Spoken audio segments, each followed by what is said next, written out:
I have tried many different products over the years to install, from 4-inch drain tile with sock or filter fabric, sewer pipe or PVC pipe, drainage board, and even CertainTeed Forma-Drain. These products were never intended for retrofit interior basement drainage. First, you have to make a wider trench.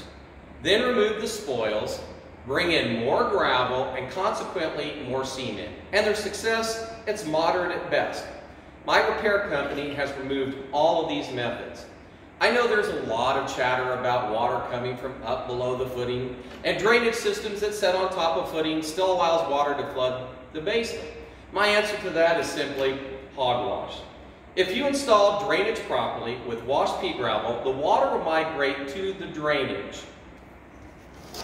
Also, pre-slope systems are a sales tool, as any good contractor knows about water management. Water drainage systems from gutters to storm drains are all gravity flow systems. Now, you can buy basement repair products direct from our warehouse and compete on a level playing field.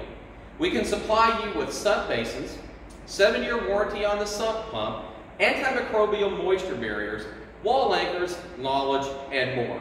Plus, we'll show you how you can cash flow 3 times a week, save 66% on labor, and put more money in your pocket than the current system you're using.